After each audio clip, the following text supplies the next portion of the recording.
한동안 군에서 같이 내걸었던 표어이기도 한 It's okay, 괜찮아라고 하는 그런 표어입니다. 군에 있는 청년들에게 이 말이 정말로 위안이 될까 하는 의구심이 들었습니다. 그런데 하나님께서 군인으로 임관한 저에게 괜찮다라고 말씀하시는 것을 통해서 우리 군인들에게 있어서는 정말 큰 위로라고 하는 것을 깨닫게 해주셨습니다. 청년들, 장병들과 만나보면요, 우울증을 겪기도 하고요, 또 멀쩡했던 청년이 저와 상담하면서 보니까 펑펑 울다가 가기도 합니다. 군대에서만 그럴까요? 아닙니다.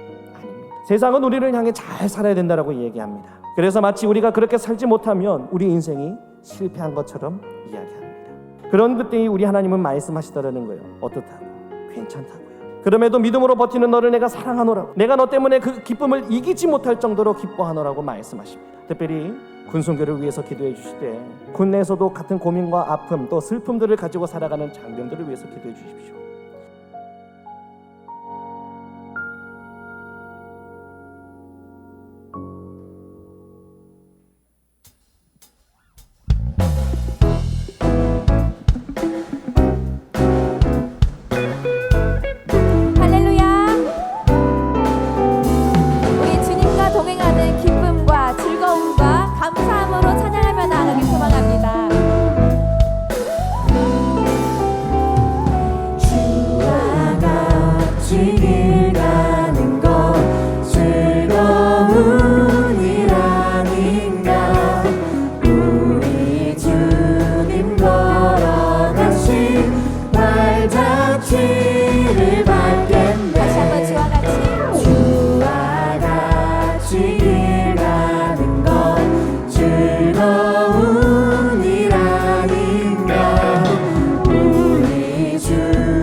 내 몸을 아끼고 사랑하듯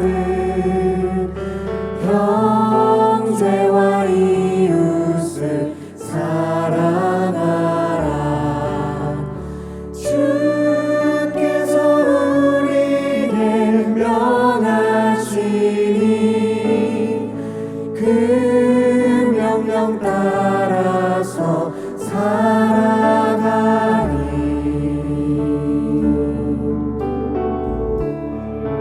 널 미워해치는 원수라도 널 미워해치는 원수라도 언제나 너그럽게 사랑하라. 널 핍박하는 자 위에서도 신실한 마음으로 복을 빌라. 주께서 우리에게 명하시니 그 명령 따라서 살아가리. 주께서 우리에게 명하시니 그 명령 따라서 살아가리. 항상 주님을 멀리하고 형제를 사랑하지 못하였다. 이러한 죄인을 사랑하사 주께서 몸 버려 죽으셨다. 속죄의 큰 사랑 받은 이 몸 내 생명 다 바쳐 충성하리.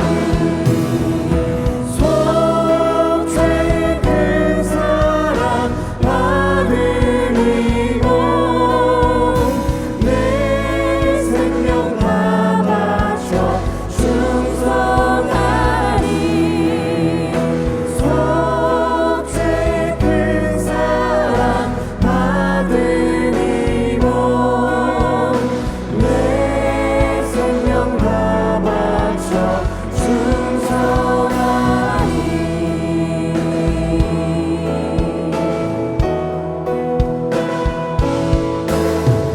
주님께 영광의 박수 올려드립니다.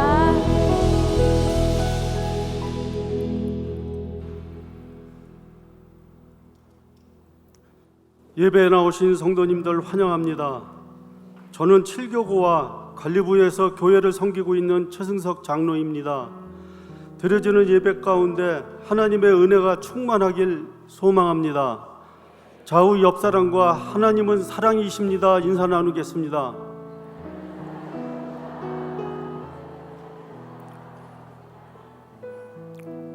사랑과 은혜가 풍성하신 하나님 아버지, 풍성한 가을을 허락하시는 하나님께 감사와 찬송을 올립니다. 이 아름다운 계절을 맞이하여 베풀고 나눌 수 있는 여유로운 마음을 허락하시고 더욱 열매 맺는 우리 모두가 되길 원합니다. 성령의 열매를 맺음으로 우리의 삶에 소망이 넘치게 하시고 기쁨이 충만케 하셔서 하나님께 영광 돌릴 수 있도록 인도하여 주시옵소서. 주님, 지난 한 주간도 살아가면서 주님의 말씀대로 살지 못하고 저희 욕심과 이기심으로 세상과 타협하면서 주님과 멀어져가는 삶을 살았음을 용서하여 주옵소서. 우리의 죄를 주님의 보혈로 씻어주시고 허물 많은 우리들을 새 사람이 되게 하여 주옵소서. 소망의 하나님, 이 나라 이 민족을 지켜주시고 대통령과 정치 지도자들에게 하나님을 경외함으로 하나님께 지혜를 구하게 하소서. 전쟁과 테러, 여러 위협으로부터 이 나라를 보호하시고 특별히 북한의 핵위협과 오물풍선 도발을 멈추게 하시고 의료 문제가 해결되어 질병의 고통 속에서 치료받아야 될 환자들을 치유와 회복으로 이루하여 주시고 나라와 민족을 위하여 기도하게 하옵소서. 우리 임마누엘 교회가 가족 간 이웃 간에도 사랑으로 하나 되게 하시고 이 지역사회를 섬기며 구원의 방주가 되게 하시며 세계 열방 가운데 선교하는 교회 되게 하옵소서. 그리하여 성령에 순종하여 모여서 예배하고 모여서 떡을 떼고 모여서 선교하는 교회 되게 하옵소서. 속회와 선교회는 사랑으로 교제하며 모이기를 힘쓰게 하시고 젊은 링커들은 직장 문제가 해결되고 만남의 축복도 주시고 말씀으로 양육되어 다음 세대를 이끌어가는 리더로 성장케 하옵소서. 해외 나가 있는 선교사님들 사명 감당하실 때마다 지치지 않는 열정을 허락하시어 선교지가 부흥되고 풍토병으로 인해 건강이 잃지 않도록 인도하여 주시옵소서. 유학 중인 자녀, 군에 가 있는 자녀 모두 뜻을 이루고 건강하게 돌아올 수 있도록 인도하여 주시옵소서. 대학 수능 시험을 앞둔 자녀들에게 주님께 지혜를 부어주시고 마음의 평안을 주시어 모든 것을 주님께 맡기고 수능 시험을 준비할 수 있게 하옵소서. 김국도 원로 목사님과 사모님께 신혼신을 강건케 하시며 지치지 않는 새 힘을 공급하여 주시옵소서. 김정국 담임 목사님 능력의 팔로 붙들어 주셔서 송파지방 감리사 직분을 잘 감당하게 하시고 영육간에 강건하게 하옵소서. 말씀을 증거하실 안준호 목사님 성령의 기름을 넘치도록 부어주시고 선포되는 말씀마다 은혜를 받게 하시고 그 말씀을 통하여 우리 삶을 변화시키는 역사가 있게 하옵소서. 오늘 저녁 드려지는 사교고 주체 예배를 축복하여 주시고 은혜 받고 풍성한 열매 맺는 시간 되게 하여 주시옵소서.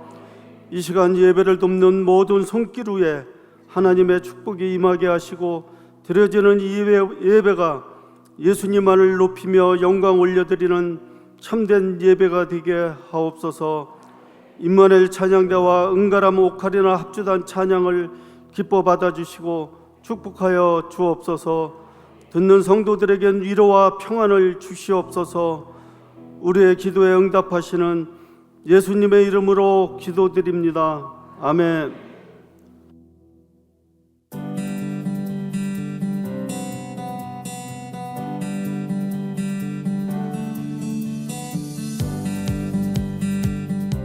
중학생 두 아들을 키우고 있는 저에게는 이번 주 결단이 남일 같지 않고 더 절절했습니다. 김주훈 목사님 설교를 들으며 군에 간 자녀들이 군대 안에서 하나님만 의지하며 믿음으로 승리하게 하시고 하나님과 더욱 친밀히 만나는 시간이 될 수 있기를 기도했습니다. 그리고 앞으로도 군에 가 있는 우리 IMC 자녀들을 위해 기도하는 엄마가 되어야겠다고 생각했습니다. 오늘 저녁 예배는 23개 속회의 열정 속장님들과 속더원들이 올 한 해 1년 동안 성경 66권을 필사하며 하나님을 기쁘시게 한 4교구 주체 예배로 드립니다. 저녁 만찬은 6시입니다. 전체 속장 기도회가 가을가을한 15일 화요일 예루살렘 성전에서 있습니다. 끝나고 교구별 교제도 꼭 함께 해주세요. 돌아오는 수요일 저녁 예배는 제8남녀 선교회 헌신 예배로 드립니다. 새 삶으로 옛 삶을 이기는 방법은 말씀과 기도의 삶입니다. 다음 주 주일 저녁부터 시작되는 부흥성회로 모든 성도님들을 초청합니다. 새벽은 5시, 저녁은 7시 30분입니다. 하나님이 우리를 얼마나 사랑하시는지 궁금하신가요? 말씀을 필사해 보세요. 하나님의 완벽한 사랑이 보입니다. 제20회 기간별 성경 필사대회가 돌아오는 수요일 자정까지입니다.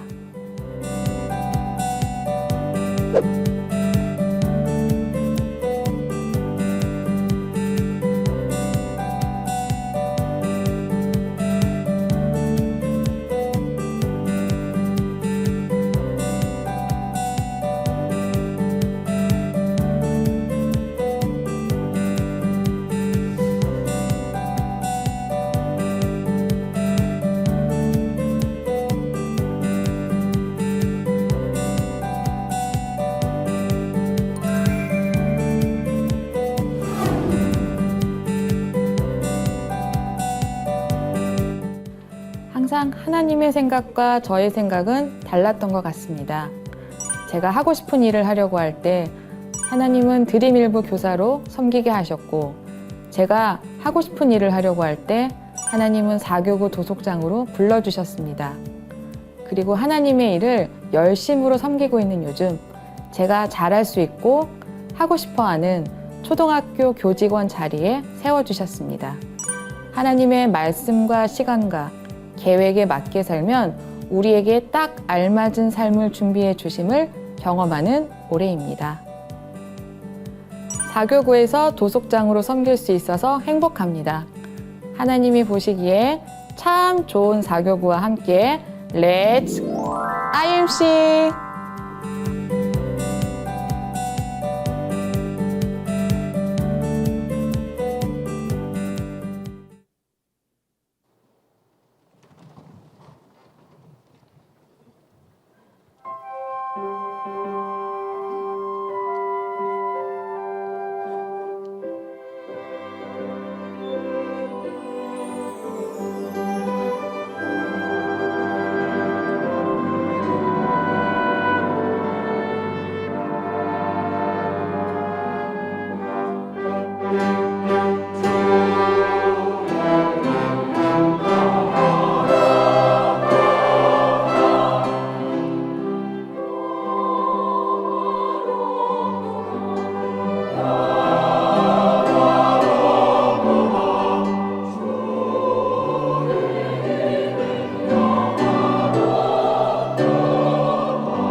아멘.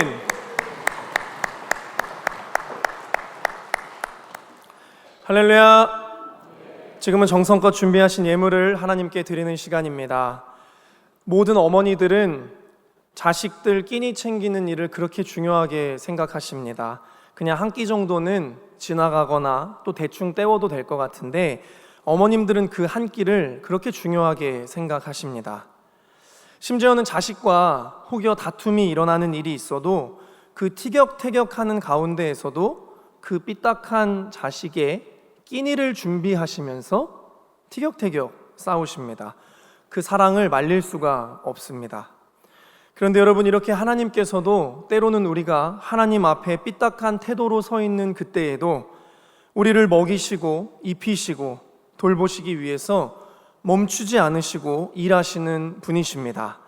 우리는 이렇게 갚을 수 없는 매일매일 그리고 매 순간의 은혜 가운데 살아가고 있습니다. 사랑하는 성도 여러분, 신실하신 그 하나님의 사랑에 아무리 드려도 또 무엇을 드려도 아깝지 않은 그 믿음의 고백을 예물로 정성껏 표현하시고 올려드리시는 이 시간이 되시기를 주님의 이름으로 축복합니다. 기도하겠습니다. 인간의 생사화복을 주관하시고 우리의 모든 순간을 감찰하시는 하나님께 영광을 올려드립니다. 우리는 때로 죄 가운데 살아가면서 하나님 앞에 삐딱한 채로 서 있는 순간들이 있지만 하나님은 그러한 순간에도 자녀된 우리들의 인생을 위해 일하시고 돌보시는 신실한 은혜를 베풀어 주시니 그 은혜에 깊이 찬양과 영광을 올려드립니다. 이 시간 측량할 수 없는 그 하나님의 사랑에 회개와 감사의 고백을 담아 우리가 표현할 수 있는 믿음의 방법 중 예물을 하나님께 바치오니 하나님께서 드린 자들의 믿음을 축복하여 주사 여호와 이레의 은혜를 간증하고 찬송하는 역사가 있게 하여 주시옵소서. 이 예물이 하나님의 거룩하신 뜻에 따라 하나님의 나라가 회복되고 세워지는 데 거룩하게 쓰여지게 하시고 우리의 드리는 믿음의 분량이 날마다 성장하여 드리는 기쁨의 충만함을 느끼며 살아가게 하여 주시옵소서. 이 모든 간구를 언제나 우리의 믿음보다 더 크게 채우시고 축복하여 주시는 우리 주 예수 그리스도의 이름으로 기도드리옵나이다. 아멘.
여러분 반갑습니다. 우리 힘차게 인사하시겠습니다. 샬롬 임마누엘.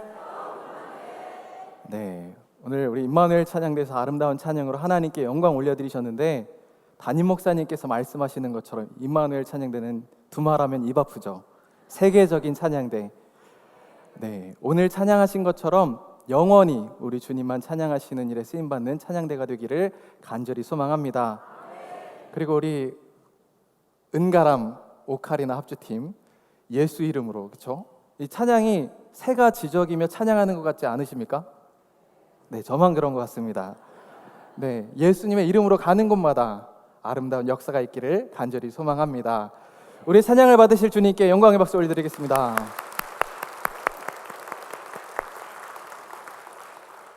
지난주 우리의 결단은 군선교를 위해서 기도로 동참하겠습니다 였습니다. 지난해 해병대 세례식을 갔을 때 이런 쪽지를 발견한 적이 있습니다. 사진을 보시겠습니다. 네. 훈련소에 있는 7주 동안 저의 가장 큰 안식처는 교회였습니다. 예수님 사랑합니다. 필승이라는 쪽지였습니다.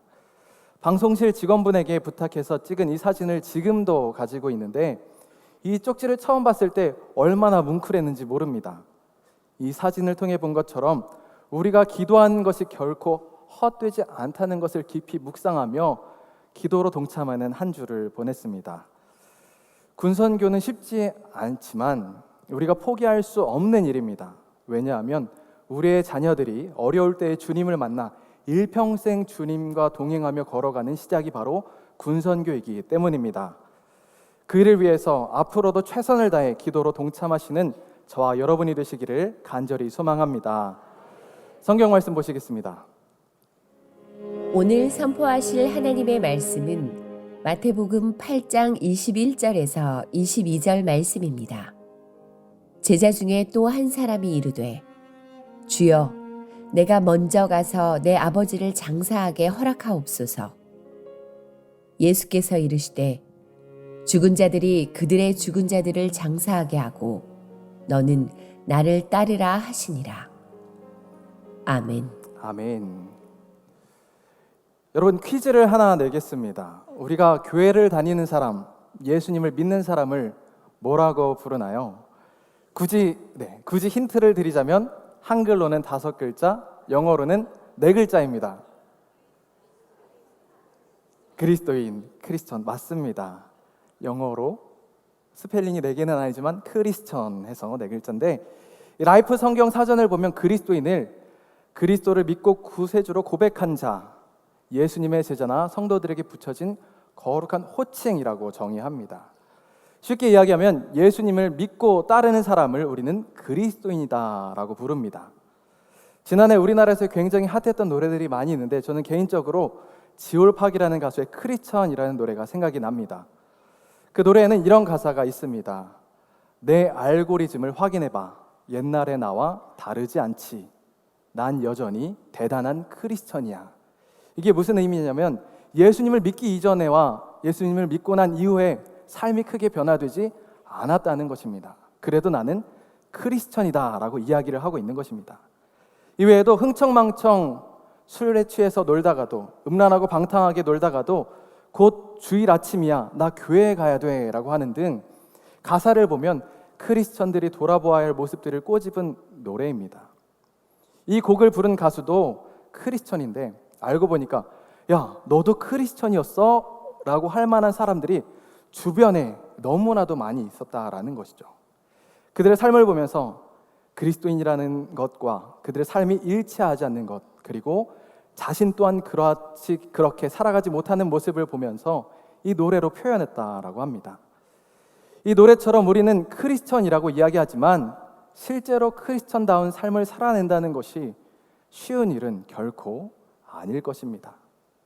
성경에서도 온전히 크리스천 된 삶을 살아가는 것이 쉽지 않다라고 말씀해주고 있는데 오늘 본문의 말씀은 예수님께서 제자를 부르시는 장면을 기록하고 있습니다. 본문을 살펴보면 제자 중에 한 사람이 예수님께 이런 요청을 합니다. 제자 중에 또 한 사람이 이르되 주여 내가 먼저 가서 내 아버지를 장사하게 허락하옵소서. 아멘. 지금도 장례는 굉장히 중요하다고 말할 수 있습니다. 특히 부모님의 장래라고 한다면 얼마나 중요한 일로 여겨집니까? 먼 타국에 나가 있다고 한다고 할지라도 부모님의 장래가 나면 그 모든 일을 다 제쳐두고 귀국할 만큼 중요한 일입니다. 마찬가지로 예수님 당시에도 장례는 유대인들에게 있어서 아주 중요한 일이었다고 합니다. 특별히 부모님의 장례를 치르기 위해서는 하루에 3번씩 드리기로 되어 있는 기도를 하지 않아도 되었다고 하고, 또 부모의 장례를 게을리하는 것은 곧 율법을 어기는 것으로 간주되었다고 합니다. 그만큼 이 장례를 중요하게 여겼다라는 것이죠. 이렇듯이 부모님의 장례를 먼저 치르고 예수님을 따르겠다고 하는 것은 율법적으로도 인륜적으로도 상식적으로도 당연한 일이었습니다. 그런데 예수님은 이에 대해서 뭐라고 하십니까? 오늘 말씀 22절에 예수께서 이르시되 죽은 자들이 그들의 죽은 자들을 장사하게 하고 너는 나를 따르라 하시니라. 아멘. 먼저 가서 장례를 치르겠다는 그 제자에게 예수님은 아니야, 너는 가지 마. 너는 나를 따라야 한다라고 말씀하십니다. 참 쉽지 않은 일입니다. 예수님이 매정해 보이기까지 합니다. 만약 제가 그 제자였다면 아니 예수님이 어떻게 그러실 수가 있지 하고 큰 시험에 들었을 것만 같습니다. 그런데 이것은 부모를 공경하지 말라는 말이 아닙니다. 부모의 장래에 관심을 두지 말고 효를 다하지 말라는 것도 아닙니다. 성경에서도 부모를 공경하는 것은 곧 하나님의 뜻이라고 분명히 말씀하고 있습니다. 그렇다면 이 말씀은 무엇일까요? 여기에는 이러한 의미가 담겨져 있습니다. 우리들의 우선순위가 달라져야 한다. 21절에 제자 중 한 사람은 먼저 가서 아버지의 장례를 치르겠다고 하는데, 먼저와 가서로 번역된 프로톤과 아페르코마이는 첫째로와 떠나가다라는 의미로 예수님을 따르는 것보다 자신의 일을 최우선으로 여기며 예수님을 떠나가려 하였다라는 것을 말해주고 있습니다. 이를 통해 알 수 있는 것은 우리가 어떤 일이 있든지 그 어떤 일보다 예수님의 부르심, 예수님을 따르는 일을 최우선으로 여기며 주님을 따라가야 한다라는 사실입니다. 예수님은 우리들에게 우선순위의 변화를 요구하십니다. 우리들의 각오와 굳은 결단을 원하십니다. 존 스토트의 저서 온전한 그리스도인에 보면 온전한 그리스도인이란 언제 어디서나 예수 그리스도께 전적으로 헌신하는 사람이라고 이야기합니다. 오늘 본문 속 부모님의 장례와 같이 우리 모두가 중요하게 여기는 일이라고 할지라도 우선순위를 예수님께 두어서 전적으로 예수님을 따르며 헌신할 것을 요구하고 계신다라는 말씀입니다. 사실 목사인 저도 가끔은 가족이 우선이 될 때가 있고 나의 뜻이 우선이 될 때가 너무나도 많이 있습니다. 예수님을 우선으로 여기며 따라간다는 것 여러분도 잘 아시겠지만 쉬운 일이 아닙니다. 그 부르심에 합당한 크리스천이 된다는 것 역시 쉽지만은 않은 일입니다. 그렇다면 나를 따르라라고 하신 예수님의 부르심에 합당한 그리스도인이 되기 위해서 우리가 어떻게 해야 하겠습니까? 여러분 혹시 오늘 설교 제목이 무엇인지 아십니까? IMC, 그렇죠? I'm a Christian을 줄여보았습니다. 오늘은 이 IMC에 맞춰서 어떻게 해야 우리가 부르심에 합당한 크리스천이 될 수 있는지, 하나님이 기뻐하시는 우리 IMC, 임마누엘 교회 성도들이 될 수 있는지 함께 살펴보며 은혜를 나누기를 원합니다. 예수님의 부르심에 합당한 제자가 되기 위해서는 첫째로 아이덴티티, 우리의 정체성을 가져야 합니다. 여러분 혹시 요즘 핫한 예능 프로그램인데 흑백 요리사라는 프로그램을 아십니까? 네, 저만 본 것 같아요. 네, 제가 설교 준비할 때 너무 긴장이 돼서 긴장을 풀려고 봤는데 너무 재밌더라고요. 이 흑백 요리사라는 프로그램은 백수저로 불리는 대한민국 최고 스타 셰프 20명과 학교 급식 선생님, 제주도에서 게스트 하우스를 운영하는 사람, 만화방에서 떡볶이를 팔면서 요리를 시작한 사람과 같이 상대적으로 유명하지 않은 흑수저 셰프 80명이 맛으로만 대결하는 그러한 요리 프로그램입니다. 우리나라 유일의 미슐랭 3스타인 안성재 셰프와 요식업의 대가로 알려진 백종원 씨가 심사를 맡아서 화제가 되기도 한 프로그램인데, 제가 이 프로그램을 보면서 흑수저와 백수저 상관없이 모두에게서 공통되는 한 가지 특징을 발견하게 되었습니다. 그것은 우리나라 사람 모두가 알만한 유명한 셰프이건 간에 작은 식당을 운영하거나 또 유명하지 않은 셰프이건 간에 상관없이 모두가 자신이 남에게 뒤지지 않는 훌륭한 요리사라는 인식과 자신의 요리에 대한 자부심과 확신을 가지고 있었다라는 것입니다. 즉 자신이 누구인지에 대한 확고한 인식과 요리사로서의 확실한 정체성, 그것을 가지고 나는 어느 누구에게도 뒤지지 않는 요리사다, 내 음식에는 그만큼 자신이 있다라고 대결에 임했다는 것이죠. 이것을 다른 말로 표현해 보면 요리사로서의 정체성을 가지고 있다라고 할 수 있습니다. 이 정체성에 대해서 상담학 사전을 보면 이렇게 정의합니다. 자신이 누구이며 어디로 나아가고 있고 자신에게 맞는 집단이나 사회는 어디인가 또는 어떻게 적응할 것인가에 대한 확고한 인식이 바로 정체성이라고 이야기합니다. 요리사들은 유명하든 그렇지 않든 간에 상관없이 내가 누구인지, 내가 무엇을 해야 하는지, 내가 어떤 존재인지 자신의 요리사로서의 정체성을 정확하게 인식하고 그렇게 요리사로서 대결에 임하였던 것입니다.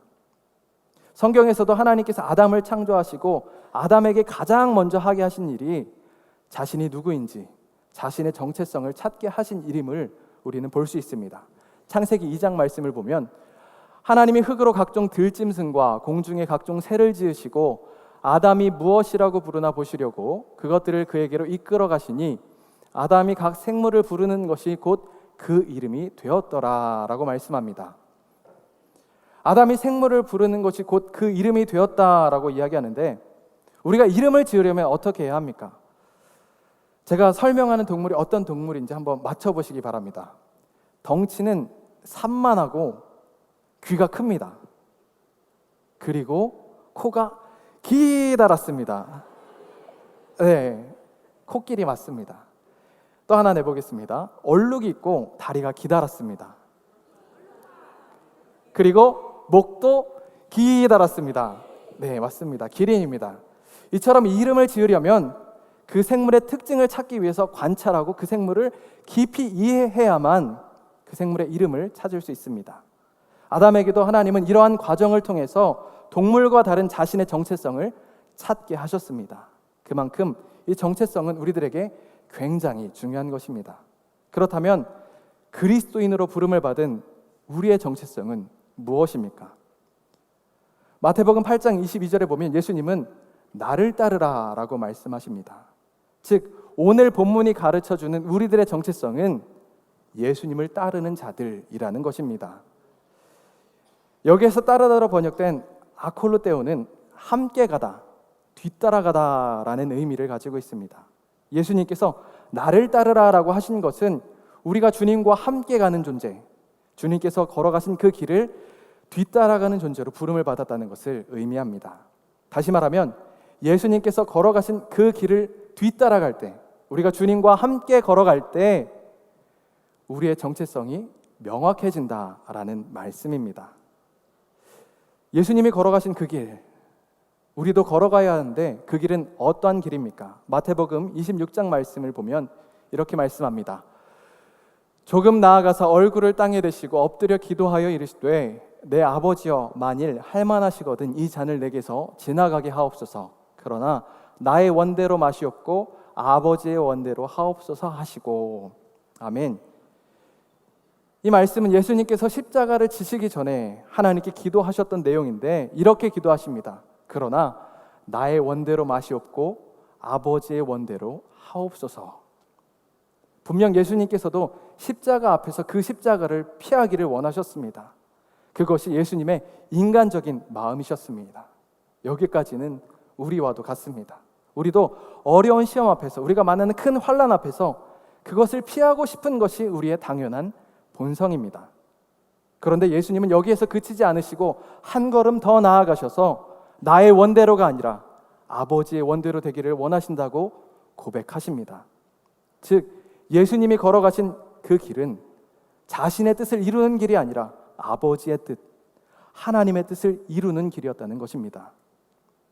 하나님의 뜻을 이루기 위해 십자가를 지신 예수님께서 오늘 제자된 우리들에게 이렇게 요구하십니다. 마태복음 16장 24절 말씀을 합독하시겠습니다. 시작.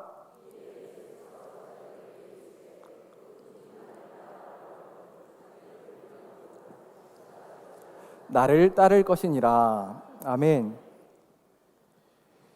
예수님을 따르기로 결단한 우리들, 예수님의 부르심을 받은 우리들에게 예수님을 따르기 위해서 해야 할 일이 무엇이라고 말씀하셨냐면 자기를 부인하고 십자가를 지고 따라야 한다라고 말씀하십니다. 여기에서 부인하다로 번역한 아파르네오마이는 자기 것이 아니라고 부인하다, 포기하다라는 의미로 철저한 자기 포기를 말씀합니다. 내가 내 인생의 주인이 되어 살아가는 이 시대에 내가 내 것이 아닌 삶을 살아갈 것을 오늘 우리들에게 요구하고 계십니다. 이제는 내가 없고 오직 예수로만 살아가야 한다는 것을 주님은 원하고 계신다라는 말씀입니다. 바라기는 우리 모두가 그러한 삶을 살아가시기를 간절히 소망합니다. 예수님의 말씀을 보면 철저한 자기 포기에서 그치지 않고 무엇을 하라고 하시냐면 나의 십자가, 자기 십자가를 지고 나를 따르라 라고 말씀합니다. 십자가는 우리가 잘 아는 것처럼 예수님을 믿고 따름으로 인해 얻게 되는 어려움들을 말합니다. 우리가 예수님을 온전히 따르려고 할 때 얼마나 많은 어려움들이 있습니까? 참으로 번거롭습니다. 불편합니다.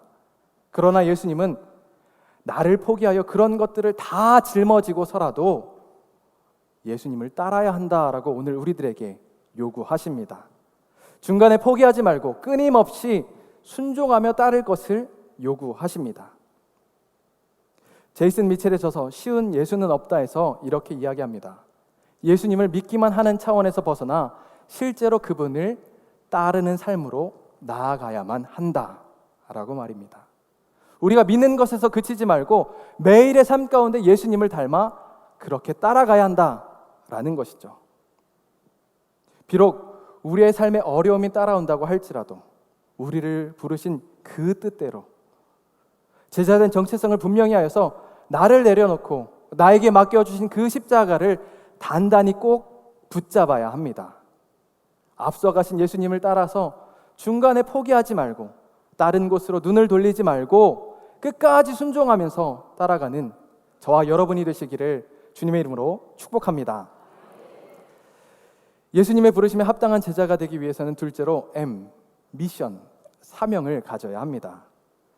나를 따르라고 하신 예수님께서 요구하신 일이 무엇인지 오늘 본문의 말씀과 평행 본문인 누가복음 9장 60절에 잘 기록되어 있습니다. 우리 함께 합독하시겠습니다. 시작. 이르시되 죽은 자들로 자기의 죽은 자들을 장사하게 하고 너는 가서 하나님의 나라를 전파하라 하시고. 아멘. 예수님께서 뭘 하라고 하시죠? 너는 가서 하나님의 나라를 전파하라 라고 분명하게 말씀하십니다. 제자로 부르신 목적이 바로 여기에 있습니다. 하나님의 나라를 전파하는 것, 그 사명을 우리들에게 주셨습니다. 예수님께서 이 땅에 오셔서 하신 일도 이와 같습니다. 마태복음 9장에 보면 예수께서 모든 도시와 마을을 두루 다니사 그들의 회당에서 가르치시며 천국 복음을 전파하시며 모든 병과 모든 약한 것을 고치시니라 라고 말씀합니다. 예수님께서 이 땅에서 하신 일은 천국 복음을 전파하신 일이었습니다. 복음은 유앙겔리온으로 기쁜 소식을 의미하는데 이 땅의 기쁜 소식이 아니라 우리가 잘 살고 잘 먹고 이 기쁜 소식이 아니라 하나님께서 우리를 구원하시기 위해 예수 그리스도를 통해 주신 천국의 기쁜 소식을 예수님은 전하셨다라는 것이죠. 우리가 잘 아는 요한복음 3장 16절 말씀에 복음이 무엇인지 잘 기록되어 있는데 우리 함께 합독하시겠습니다. 시작. 하나님이 세상을 이처럼 사랑하사 독생자를 주셨으니 이는 그를 믿는 자마다 멸망하지 않고 영생을 얻게 하려 하심이라. 아멘. 하나님이 우리를 사랑하시는 것이 곧 복음입니다. 그런 하나님께서 우리를 구원하시고자 예수 그리스도를 이 땅에 보내주신 것이 복음입니다. 예수 그리스도를 믿는 자들은 구원을 얻는다는 것이 우리들에게 가장 기쁜 소식, 우리들의 복음인 줄로 믿습니다. 예수님은 이것을 전하셨습니다. 그러니 예수님을 따라가야 하는 우리들 역시 이 천국의 복음을 전해야만 합니다. 부활하신 예수님께서 승천하시기 전에 하신 말씀이죠. 사도행전 1장 8절 말씀을 보면 오직 성령이 너희에게 임하시면 너희가 권능을 받고 예루살렘과 온 유대와 사마리아와 땅끝까지 이르러 내 증인이 되리라 하시니라. 아멘. 우리의 사명이 바로 여기에 있습니다. 예루살렘과 온 유대와 사마리아와 땅끝까지 예수님의 증인이 되는 것, 예수님을 증거하는 것, 천국 복음을 전하는 것. 이 일을 위해서 주님은 우리를, 저와 여러분을 부르셨습니다. 그런데 이 일은 아무나 할 수 있는 것이 아닙니다. 오직 성령이 우리에게 임하실 때, 성령의 충만함을 입어 주님의 능력을 힘입을 때 우리는 비로소 예수님을 전하는 사명을 감당할 수 있습니다. 사랑하는 여러분, 성령의 충만함을 사모하시기를 바랍니다. 성령은 사모하며 구하는 자에게 반드시 주십니다. 누가복음 11장 13절 말씀을 보면 이렇게 말씀합니다. 너희가 악할지라도 좋은 것을 자식에게 줄 알거든 하물며 너희 하늘 아버지께서 구하는 자에게 성령을 주시지 않겠느냐 하시니라. 아멘. 하나님은 구하면 주신다고 분명하게 약속해 주십니다.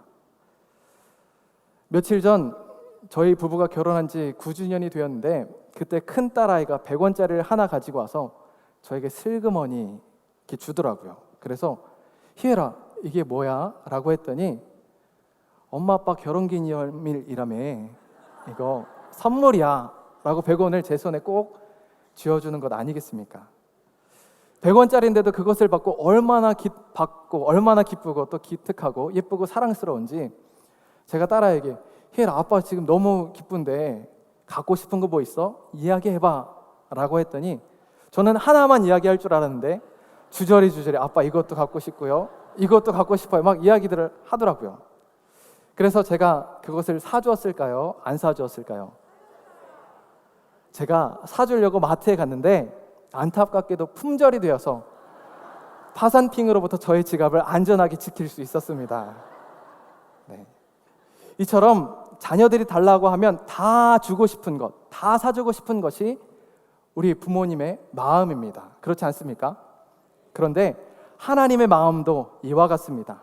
하나님도 우리가 구하면 구하는 것을 다 주시겠노라 약속하십니다. 여러분, 성령을 사모하며 성령을 구하시기 바랍니다.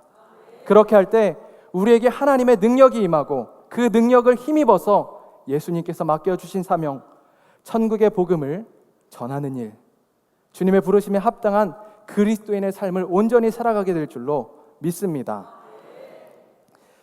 예수님의 부르심에 합당한 제자가 되기 위해서 어떻게 해야 하냐면 셋째로 컴패션, 긍휼을 가져야 합니다.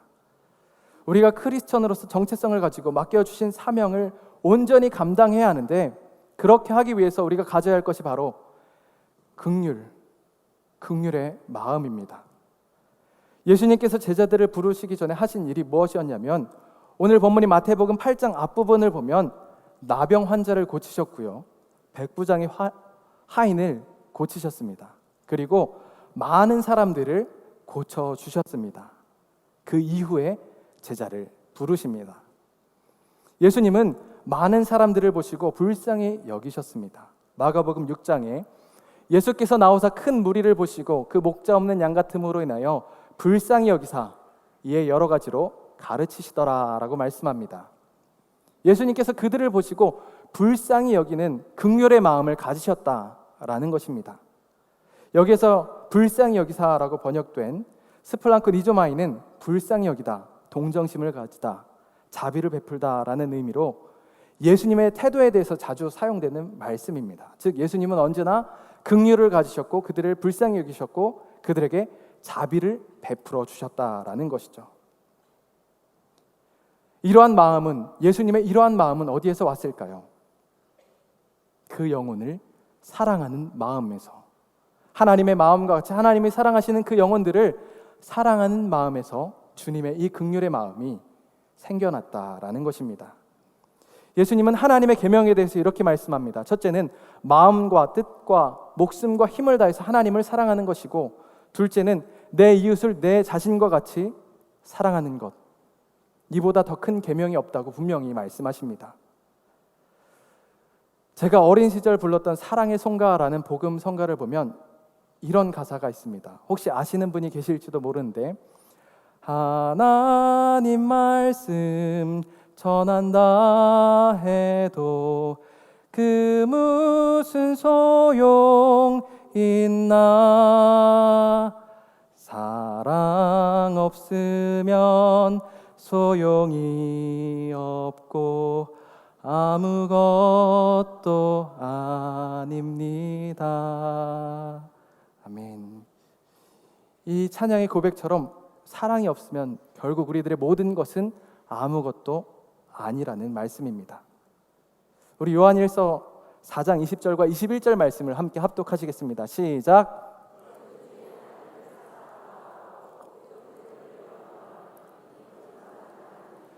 보는 바 그 형제를 사랑하지 아니하는 자는 보지 못하는 바 하나님을 사랑할 수 없느니라. 우리가 이 계명을 주께 받았나니 하나님을 사랑하는 자는 또한 그 형제를 사랑할지니라. 아멘. 형제를 사랑하지 않는 자는 하나님을 사랑할 수 없다고까지 말씀합니다. 또 하나님을 사랑하는 자는 반드시 형제를 사랑해야만 한다라고 말씀하십니다. 그들을 사랑하는 마음이 없이는, 긍휼히 여기는 그 마음이 없이는 우리는 사랑할 수 없습니다.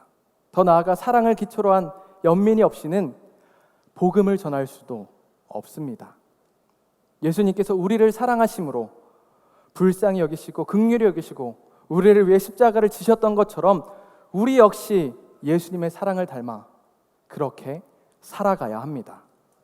아직 주님을 알지 못하고 죽어가는 저 수많은 영혼들을 사랑하고 그들을 긍휼히 여겨 복음을 증거하는 일에 앞장서시는 우리 임마누엘 교회 모든 성도님들 되시기를 주님의 이름으로 축복합니다. 우리가 이 IMC, 이 세 가지를 기억하고 행할 때 진정한 크리스천이 될 수 있습니다. 우리 IMC가 뭔지 기억하시나요? I가 뭐죠? 아이덴티티, 정체성. M이 뭐죠? 미션, 사명. C가 뭐죠? 컴패션, 긍휼. 크리스천으로 부름을 받은 우리의 정체성을 확고히 하시고 복음 전파라는 우리들에게 주신 사명에 최선을 다해 그 사명을 이루어 가시고 예수님과 같이 사랑을 기초로 한 마음으로 죽어가는 영혼들을 바라보며 복음을 전하시는 우리 IMC 임마누엘 교회 모든 성도님들이 되시기를 주님의 이름으로 축복합니다. 그런데 우리가 기억해야 할 것은 예수님의 모든 사역에는 어떠한 열매가 맺혔냐 하는 것입니다. 예수님의 사역에는 어떤 열매가 맺혔을까요? 성경을 보면 하나님께 영광을 돌리고 하나님을 찬양하는 열매가 가득했다라는 것을 우리는 알 수 있습니다. 즉 예수님의 사역은 결국은 하나님의 영광을 위한 일이었다라는 것이죠. 예수님을 따라 살도록 부름을 받은 우리들 역시 마찬가지입니다. 우리의 모든 일에는 결국에는 하나님께 영광을 돌리는 일들이 가득해야만 한다라는 것입니다. 우리가 진정한 크리스천의 삶을 살아가서 예수님처럼 하나님의 영광을 위한 삶을 살아갈 수 있기를, 그 일을 위해 쓰임받기를 간절히 소망하고 축복합니다. 다 같이 결단하시겠습니다.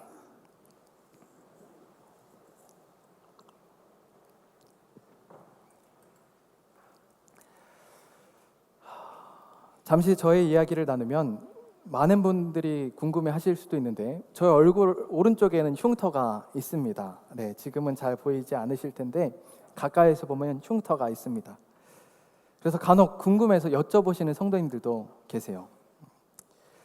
저는 태어난 지 얼마 되지 않았을 때 오른쪽 얼굴에 갑작스럽게 붉은 반점이 생기더니 쇠고기 색깔로 변했고 혹처럼 이렇게 불어났습니다. 사진을 보시면 네, 저기 오른쪽인데 위에 조그맣게 있는 게 귓구멍이에요. 그러니까 얼마나 부었는지 아시겠죠? 네.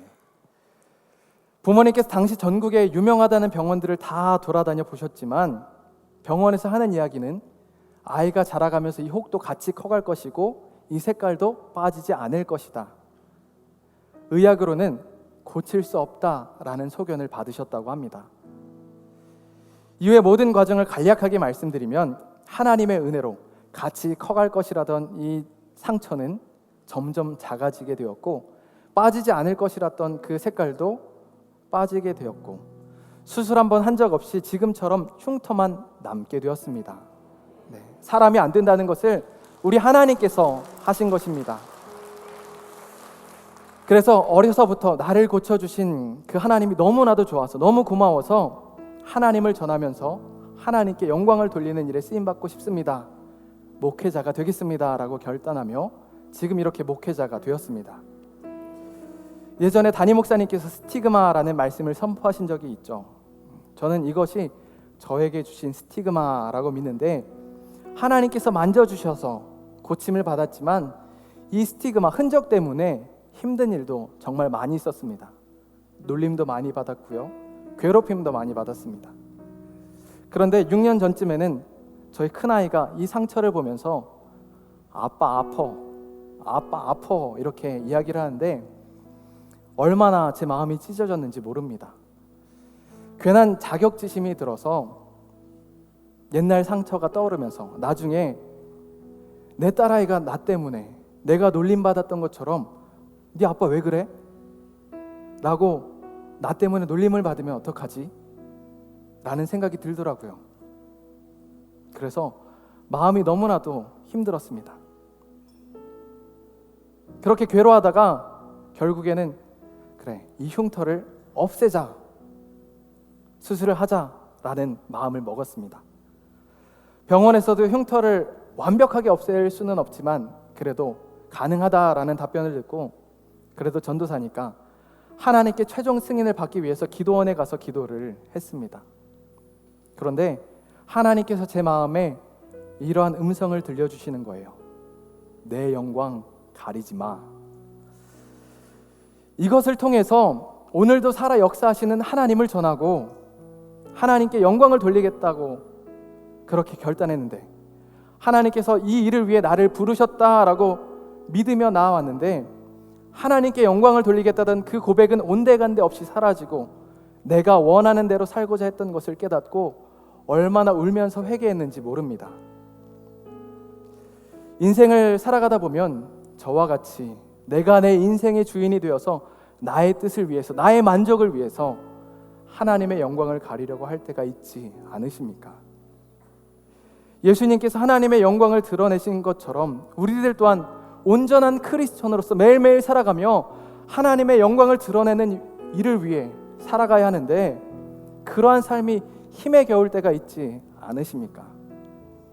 그런데 자신을 따르라고 우리를 부르신 예수님은요, 결코 자신의 뜻을 위해서 하나님의 영광을 가리지 않으셨습니다.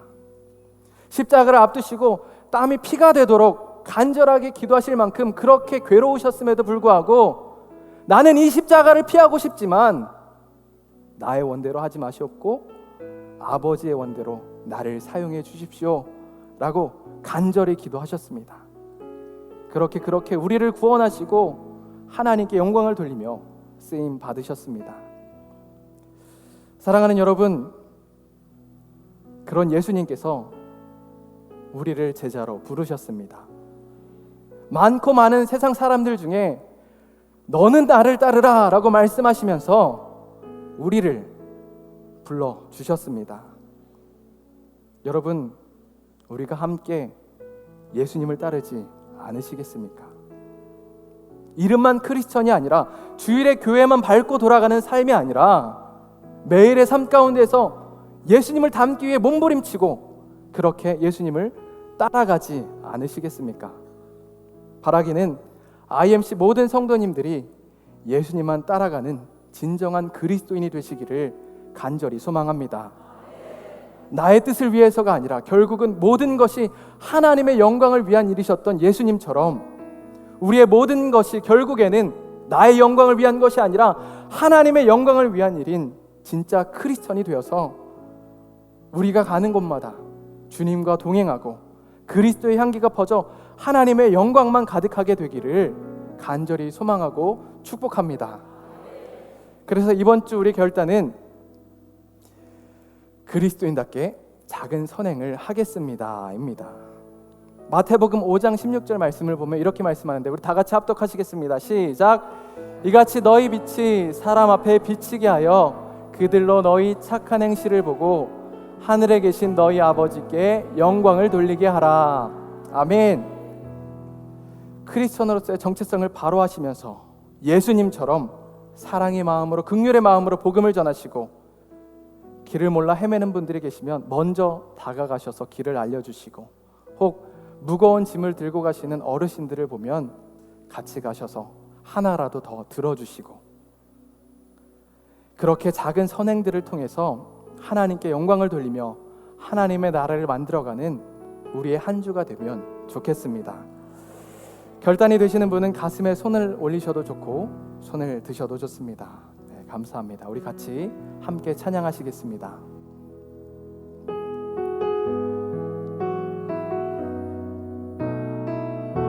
믿음으로 고백합니다. 이 세상을 살아가는 동안에 나의 힘을 의지할 수 없으니 기도하고 낙심하지 말 것은 주께서 참 소망이 되심이라. 하나님의 꿈이 나의 비전이 되고 예수님의 성품이 나의 인격이 되고 성령님의 권능이 나의 능력이 되길 원하고 바라고 기도합니다. 주의 길을 걸어가는 동안에 세상의 것 의지할 수 없으니 감사하고 낙심하지 말 것은 주께서 참 기쁨이 되심이라. 하나님의 꿈이 나의 비전이 되고 예수님의 성품이 나의 인격이 되고 성령님의 권능이 나의 능력이 되길 원하고 바라고 기도. 하나님의 꿈이 나의 비전이 되고 하나님의 꿈이 나의 비전이 되고 예수님의 성품이 나의 인격이 되고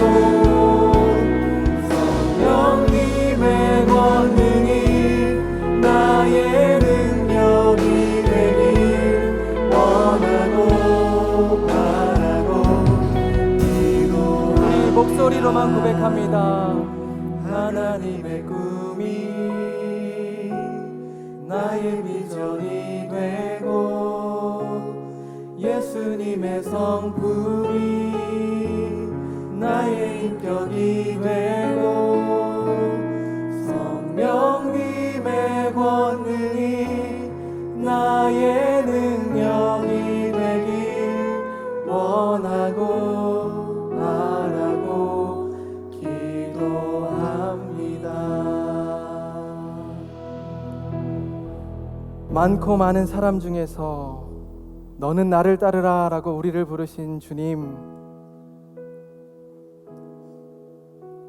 너무나도 연약한 저희들이지만 그럼에도 주님께서 우리를 제자 삼아주시고 나를 따르라 라고 불러주신 그 은혜에 참으로 감사를 드립니다. 저희들 주님의 제자로서 부름을 받았지만 삶을 살아가다 보니 너무나도 연약하여서 그 뜻대로 살아가지 못할 때가 있음을 주님 앞에 고백합니다. 주님, 저희들의 연약함을 불쌍히 여겨주시고 저희들에게 힘과 능력 더하여 주셔서 주님께서 부르신 그 모습대로 살아갈 수 있도록 주님 인도하여 주시옵소서. 주님께서 부르신 우리의 정체성을 분명히 하게 하여 주시고 주님께서 우리들에게 허락하신 그 십자가를 단단히 붙잡고 끝까지 나아갈 수 있는 저희들의 믿음이 되게 하여 주시며, 주님께서 우리를 사랑하셨던 것처럼 저희들 동안 죽어가는 저 영혼들을 바라보며 사랑하고 그들에게 복음을 전할 수 있는 주님의 제자가 될 수 있도록 인도하여 주시옵소서. 그래서 이번 한 주간은 그리스도인으로서 작은 선한 행실을 하겠다는 결단을 주님 앞에 드립니다. 주님의 모든 일이 하나님의 영광을 위한 일이었듯이 저희들의 모든 행실이 그 작은 행실이라 할지라도 하나님께 영광을 돌리는 일에 쓰임받을 수 있도록 주님 인도하여 주시옵소서. 또한 목회 일정으로 출타 중이신 담임 목사님 가운데 함께하여 주셔서 모든 일정이 안전하게 하여 주시고 하시는 그 모든 일마다 주님의 은혜와 평강이 넘치도록 주님 인도하여 주시옵소서. 모든 것 주님께 감사드리며 우리를 제자로 불러주신 예수님의 이름으로 간절히 기도하옵나이다. 아멘.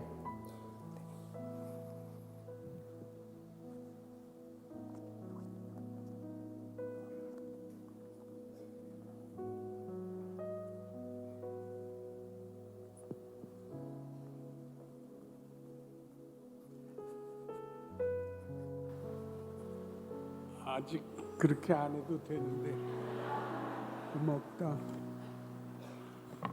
안 목사 보니까 상처도 없다. 야, 아까 저 설교할 때 이쪽에 자세히 봤는데 옛날에 이거 아플 때 내가 봤거든. 그때 정말 안타까웠더랬어. 얼마나 저가 아플까, 상처가 남으면 어떨까 걱정을 했는데 상처가 없어. 이야, 기적이다. 아멘. 주님, 어떤 질병도 고치시는 줄로 믿습니다. 우리 마음의 상처를 제거하여 주시고 평안과 감사와 기쁨으로 살도록 인도하시는 줄로 믿습니다.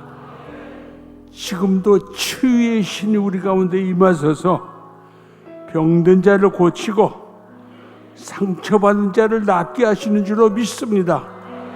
그 능력을 힘입어 살아가게 하여 주옵소서. 절망과 좌절과 실망에 빠지지 않게 하여 주옵소서. 새로운 용기와 능력의 예수님을 경험하며 증거하며 살아가게 하여 주옵소서.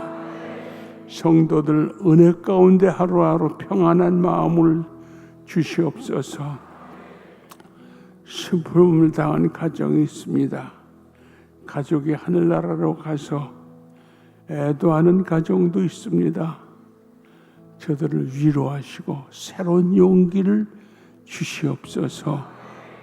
성부, 성자, 성령의 이름으로 간절히 축원하옵나이다. 아멘.